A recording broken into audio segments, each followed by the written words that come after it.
Welcome! I'm Sven Davison. Today I have Arianne Thompson talking about her series Children of the Drought, and today she'll be addressing how she got published. So here we go. I'd like to hear about your trilogy. Okay, so do you want like the Twitter pitch version, or do you want like the real story, or what? How about the real story, and then give me the Twitter version? Okay, this is a story that takes place in a secondary world fantasy land where magic is based on cultural continuity. So the more you eat your way your ancestors ate and live on their land and speak their language and worship in their traditions, the more potent your group's magical mojo is. So you've got like the necromancers over here and the ice people over here and the bear people over there. And that changes the entire history of colonialism, because the settlers coming in still have guns, germs, and steel, but they're not living on their old lands. They're not living the old ways. And that means the indigenous people who are still sitting on, thousands of years of continuity actually have a lot of power to fight back, and to even not only to fight to a standstill, but to take some of the land back. And the story starts after that is all over with, and after we are theoretically at peace, but the land has been so irradiated by all of that blood and tragedy that it is being warped. We have, there are animals, like there are deer eating other deer, and there are, poisoned wells, and there are, dead people who don't stay quite dead enough. And in all of that, the survivors are having to live together in ways they've never tried before, in ways that aren't natural to them, that aren't easy for them. And in that atmosphere, it's very easy for one accident or one mistake to just topple the whole piece. And to me, that's really where we are right now today, is theoretically we are not doing that anymore. We've made so much progress, we're so forward thinking, and yet we keep getting dragged back by this baggage from the past. And that's the stuff I really care about. So that's the real version. The Twitter version it's a cowboys and Indians story, except the cowboys accidentally shot an Indian, and if the dead boy's family don't come after him, the fishmen will. Awesome. Yeah. So main characters, what's who you're following in these books? And so our two characters that we start with, my agent actually joked that this first book, One Night in Sixes, could have actually been called The Increasingly Poor Decisions of Two Idiot Cowboys. And so we have our two fellows that we start with are Syl Halfwick, who is he is a blue-blooded northerner. He's a young boy. He's 17. He is just sure he's going to have the world by the strings, and he is done with being a neglected nobody. And his partner, Appaloosa Elam, who is he's half white, half native, and he's almost like a John Wayne Hobbit. He's got a good life. He knows what he's about. He likes to tend the horses. He is not looking to make any waves. And when the horses don't sell for the first time ever, Syl takes it into his head that he's going to make them sell by taking them across the border to the town of Sixes, which was surrendered back to the indigenous people at the end of the last war, and sell them on the black market there. And Elam, who knows he cannot go home, having lost the white kid, has no choice but to follow him. So what we actually end up with is one character who is way too frightened of what's on the other side and way too superstitious, and the other who is just catastrophically overconfident. He's so sure he knows that he can do this. He's so sure that he's got all the answers, and that those people over there are completely reasonable, and that he's going to have no problem making this deal. And that culminates in a series of increasingly poor decisions that end quite badly. And that's where the plot starts spiraling out. And we start to see more of the people living in this town, and the dominoes start to fall, involving more of the characters. And then as we embroil more of the people who live here, and we see what really does happen in this town when night falls, then things get increasingly more dire and more complex. So what was it that got Tex Thompson interested in writing? Well, my parents failed to teach me shame. And so when I was in 11th grade, I thought, I'm going to write me a book. And I did, and it was anime. it was really anime. It was like this cartoony fantasy Euro Do you draw medieval. too? I did at the time, Wow. yes. I like to draw, I like to write.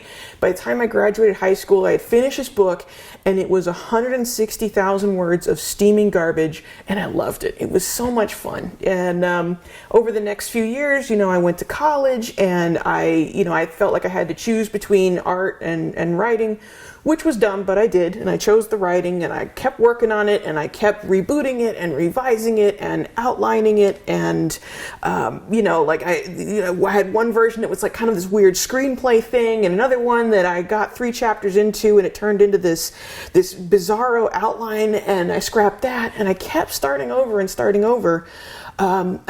about 2007, about 8 years later, when I finally hit on the idea, like, why am I writing about Euro medieval fantasy land? Like, I'm not European, I'm from Texas. Europe is one syllable for us. And I had the idea, wait, let's do a fantasy set in America. Let's do American history, yeah.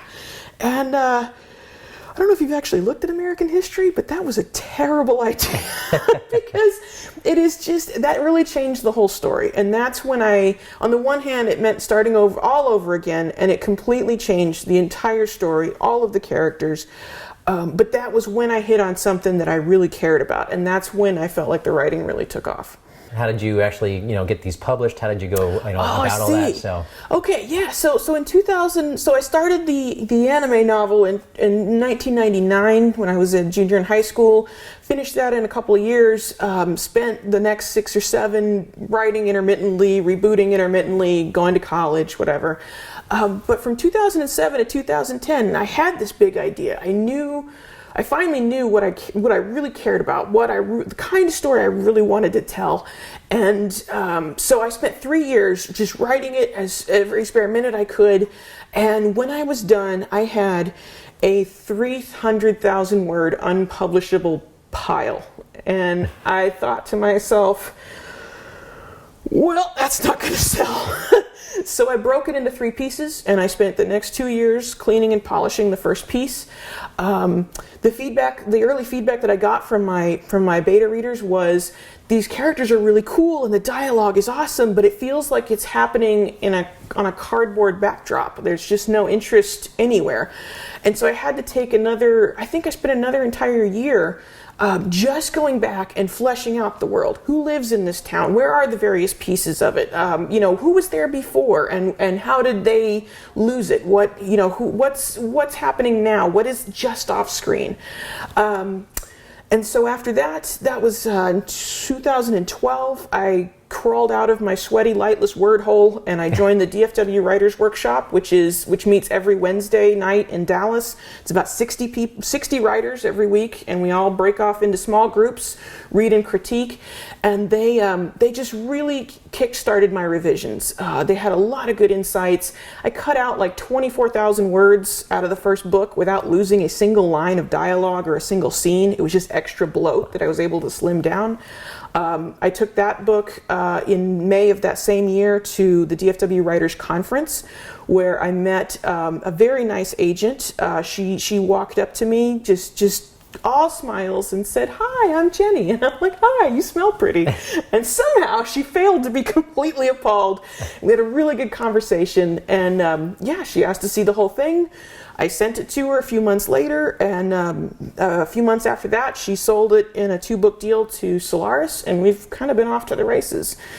Awesome. Yeah, I feel like I kind of skipped the line on some of those things, but it worked out well. The agent approached you at a conference, or had you been following her for a while? Did you kind of arrange it, or was serendipity? It just appeared? I tell you, it was one of those conferences where you get to pick one agent to pitch to, and that's included with your registration. And I had picked out this fellow who was with Jabberwocky Literary Agency, which is just one of the best agencies for science fiction and fantasy. And so on the first night of the conference, we were all standing around gossiping like 9th graders at junior prom. Like, oh my God, did you hear her pitch? Who does she think she is? And the agents were circulating, though, at the cocktail party. And I caught a glimpse of the fellow I was supposed to pitch to. And I looked at him, and it just had not occurred to me until that moment, like, I can't pitch to him. He's gorgeous. gorgeous. He just looked like David Schwimmer. He was amazing. And I'm like, this isn't going to work.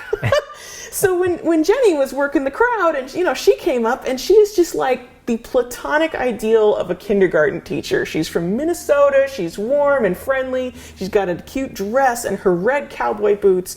And she was really going out of her way to introduce herself to the writers, which I thought was cool. Yeah. And when she asked me, oh, so what are you writing? I knew that I would just barf all over my shoes if I tried to tell her about it. So I just said, cowboys and Indians and fishmen, I'll tell you later. Have you met my friend?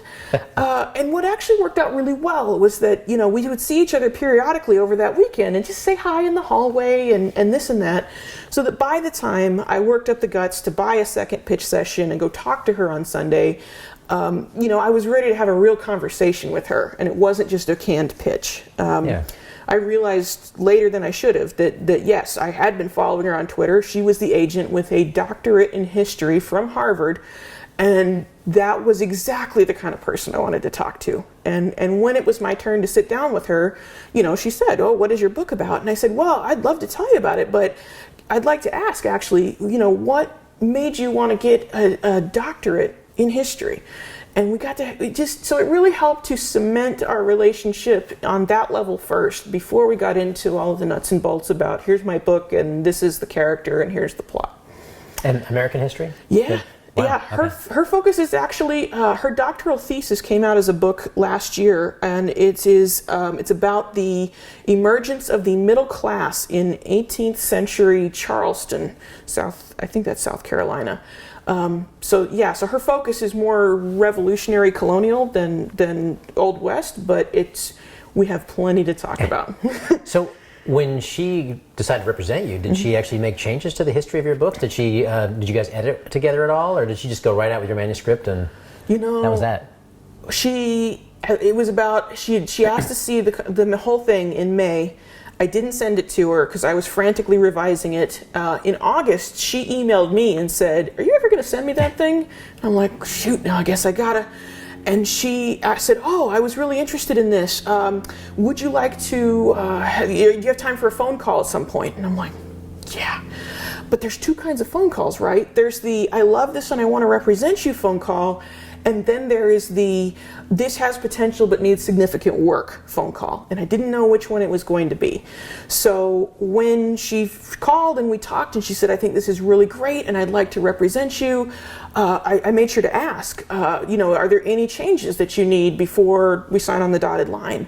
And, she said, "Well, actually," and I'm like, "Oh God, here it comes. I'm going to have to just murder this thing. I'm going to have to tear it up and start over." And she said, "I didn't care for the tone of the glossary." And I was just like, "I will burn it to the ground and start over. That is no problem." So no, she was really happy with it. When it didn't look like it was going to, when we sent it out to different publishers and we'd collected a lot of rejections, after about 5 months, she said, "Okay, so let's send this out back again in the fall. But before that, I'd like to make some changes based on the feedback we've received. Maybe we need to start, more later in the story. Maybe we need to start with Elam instead of Syl. Just a few things like that." And I was buckling down and working on that when I got the email from her that said, "Oh, wait, stop the presses. Solaris want to make an offer." So just so you know, I was totally willing to do that, and I didn't have to. It was awesome. That is really awesome, yeah. Congrats. Yeah, well, I know it's not, there's really, I know a lot of people who have had to do multiple major revisions, and I think it's good to expect that and be ready for that and, try to anticipate what would they want to change and how could I do this differently if I needed to. Yeah. Yeah. I did actually end up keeping a lot of the changes that I had started on after they bought the book. And then they bought the one book, because did you have all three finished by that point, or just the first one? Just the first one. They bought the first two with an option on the third, and so people ask, "Oh, how long did it take you to do all this?" And I said, "Well, I spent 10 years on the first book, 6 months on the second, and about 5 weeks on the third. Because it was all one book at once, right? Well, I mean, you cut it up into that thirds. was the problem. Was Jenny thought, she's like, oh, but you've got the other 2 in the bag, right? So we can just go ahead and set this deadline right up. And I'm like, no, you don't understand. Those are terrible. They are first draft garbage. I have to go and rewrite all of it. I can't use any of those words. But it worked out. You know, I knew what needed to happen. I just had to sit down and rewrite the happenings so that they sounded good and made sense and fit with the changes we'd made for the first one. And it worked out pretty well. Please subscribe so my dad can make more videos like this. Thank you.